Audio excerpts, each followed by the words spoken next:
pasal ITE tentang perekaman tanpa izin itu kan ada ancaman hukumannya 8 tahun dan denda 3 miliar.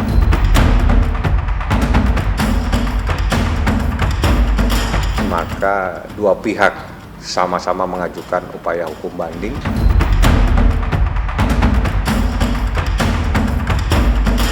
Masih mempelajari pelanggaran-pelanggaran data pribadi maupun Undang-Undang ITE.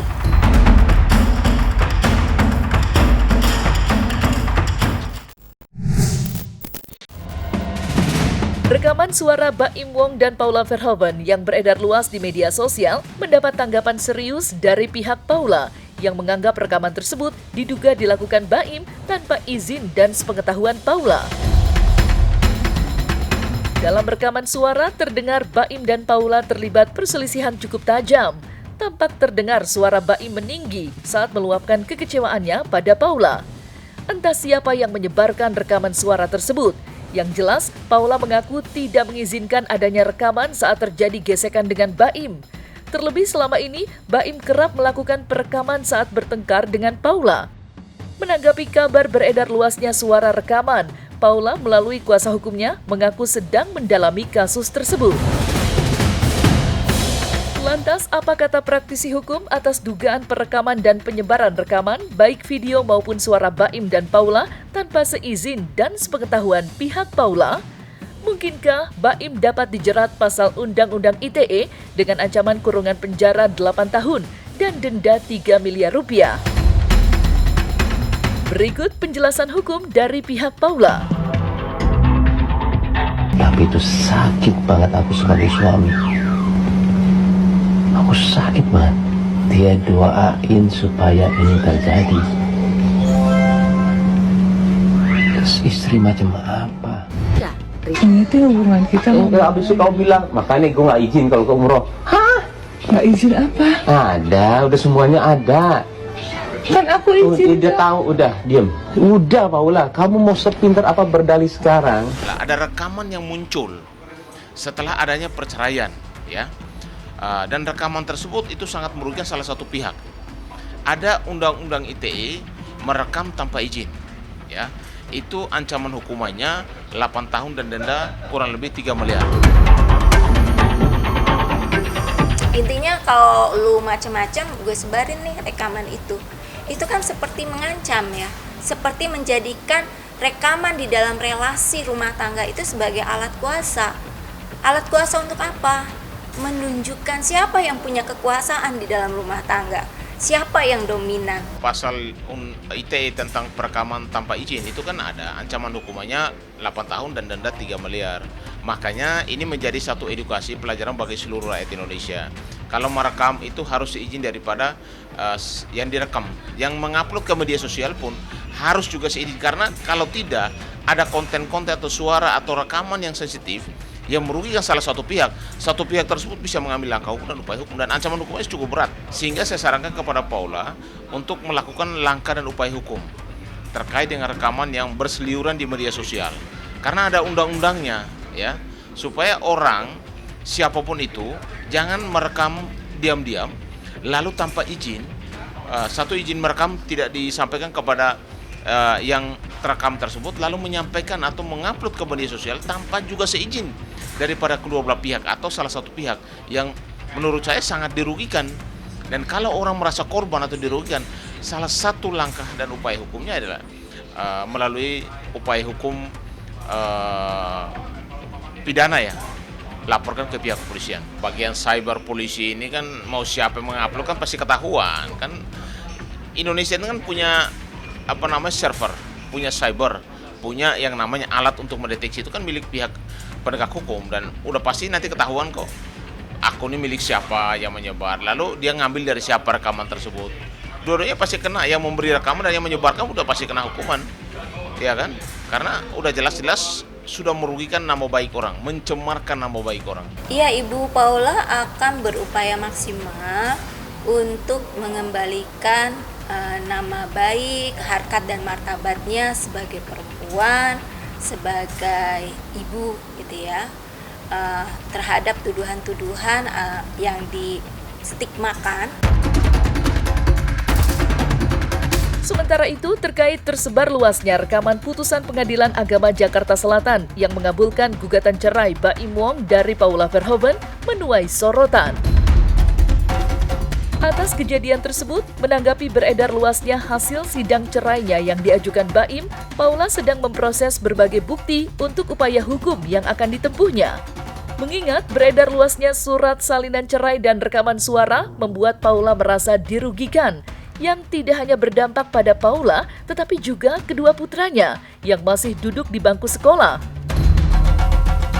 Dan berikut pernyataan lengkap kuasa hukum Paula atas dugaan suara rekaman pertengkaran Baim dan Paula yang disesalkan banyak pihak. Kami saat ini masih berproses dan sedang berkonsentrasi di KY, Bawas, dan mungkin lembaga yang lainnya, juga sekaligus masih mempelajari pelanggaran-pelanggaran data pribadi maupun Undang-Undang ITE, dan juga terkait kekerasan sebenarnya yang dia alami. Nah, upaya-upaya yang kita lakukan tentu adalah upaya-upaya yang dibenarkan oleh hukum. Dalam artian kami mempercayai institusi negara. Karena itu upaya yang kami lakukan misalnya tidak membalas, ya udah cariin rekaman apa gitu ya, tidak. Tapi kami menempuh upaya melaporkan ke lembaga-lembaga yang memang berwenang untuk melakukan pemeriksaan dan melakukan pengawasan terkait data, kebocoran data maupun terkait dengan penegakan kode etik hakim maupun juru bicara.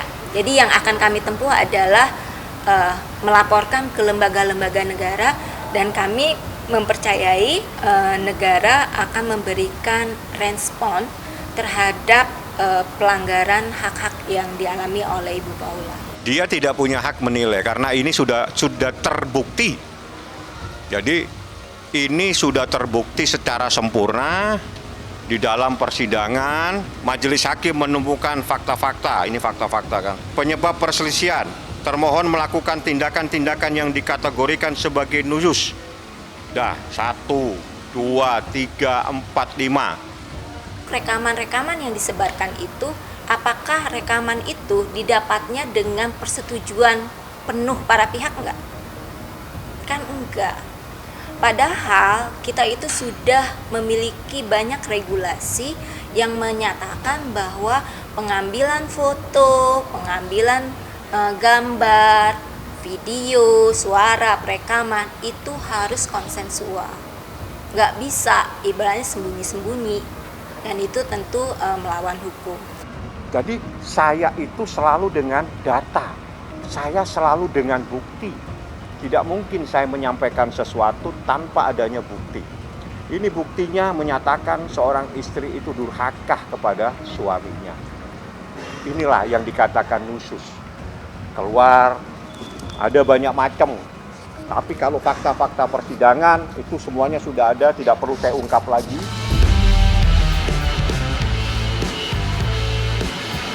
Sementara itu, Baim tidak dapat menahan amarahnya pada netizen yang terus-menerus mengolok-oloknya di media sosial. Baim mengingatkan agar berhenti mencari kesalahan. Namun, apa tadinya, salah seorang netizen malah balik menyindir jika luapan amarah Baim seperti playing victim. Namun, bukan Baim jika hanya diam. Dengan tegas, Baim mengingatkan netizen. Jangan jadi orang bodoh. Semua akan dipertanggungjawabkan di akhirat, tulis Baim Wong dalam unggahannya. Dari unggahan Baim Wong itulah, netizen ramai-ramai bereaksi. Ada yang meledek, ada pula yang meledak-ledak mencerca Baim yang merasa sebagai pihak yang benar atas perselisihannya saat ini dengan mantan istrinya Paula Verhoeven. Selama ini saya sama keluarga juga, ini kan menyangkut keluarga juga ya, kayak pasti masalah saya itu mempengaruhi semuanya, apalagi juga ada ayah saya juga. Mudah-mudahan sampai sini saya juga udah bilang sama Paula waktu itu di chat, ayah saya sudah ada, ibu saya sudah nggak ada, kita tenang yuk, ini cuman Kalau memang terjadi seperti ini, mudah-mudahan setelah ini tuh semua tenang, gak ada lagi untuk kita mungkin posting atau apa gitu ya, tiba-tiba ada narasi lagi, tenangin aja karena kasihan anak-anak. Doain ya, doain semuanya kayaknya sudah saya ngomong di sini, walaupun doakan juga, insya Allah doain aja yang terbaik ya.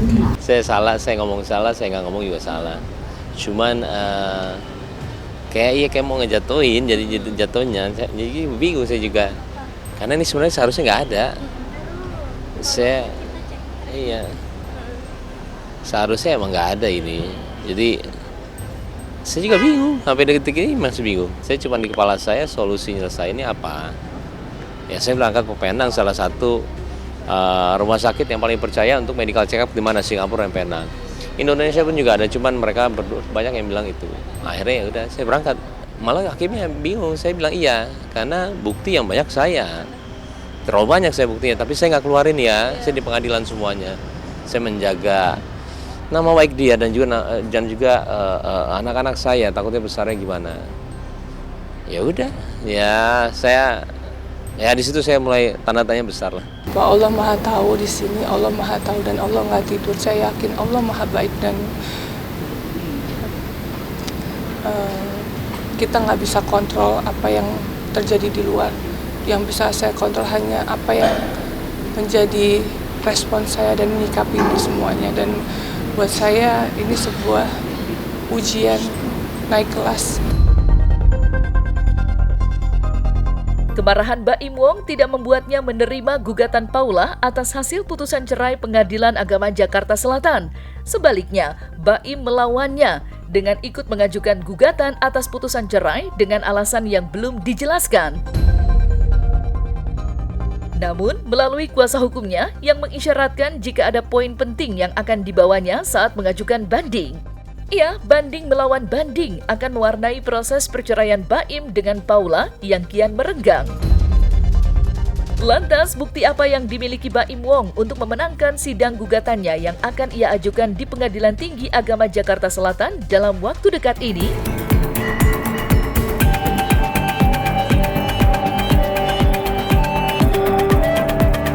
Memang benar termohon mengajukan upaya hukum banding. Ya, itu yang saya dapat pemberitahuannya kepada saya, sehingga saya pun menyampaikan informasi tersebut kepada Baim bahwa pihak termohon telah mengajukan upaya hukum banding dan selanjutnya saya dikasih amanah untuk juga menggunakan hak sebagaimana yang diamanatkan di dalam undang-undang bahwa kami juga punya hak untuk mengajukan banding. Sehingga tadi pagi sekitar jam 10 pagi saya juga mengajukan upaya hukum banding. Jadi intinya tadi pagi lah ya, biar jelas, kami juga mengajukan upaya hukum banding. Maka dua pihak sama-sama mengajukan upaya hukum banding, ya nanti kita lihat prosesnya seperti apa. Ya, itu adalah amanah yang diamanahkan kepada saya. Apabila pihak termohon banding, Bang, kita menggunakan hak kita juga sama-sama. Tapi kalau dia tidak mengajukan upaya hukum banding, saya diminta tidak mengajukan upaya hukum banding. Jadi biar selesai. Ada dua poin penting yang akan saya sampaikan dengan persoalan banding ini, dan ini sangat penting karena terkait dengan sesuatu yang nantinya akan saya sampaikan secara terperinci di dalam memori banding kami. Ya, hari ini Senin 28 April 2025, Ibu Paula melalui tim kuasa hukum telah menyatakan banding ke Pengadilan Tinggi Agama Jakarta. Tentu yang akan dipersoalkan kami akan susun, tapi utamanya adalah alasan-alasan perceraian yang saat ini distereotipkan atau distigmakan kepada Ibu Paula. Jadi nggak usah apapun itu, nggak usah ada naik banding segala, sama dengan saya ya. Saya juga kalau terburu juga tunggal yang tidak mau diri saya tidak akan naik banding. Nah, selesai sudah Cumi Lovers. Saksikan terus Cumi Camp In Depth, kabar lengkap, mendalam, dan akurat dari narasumber terpercaya.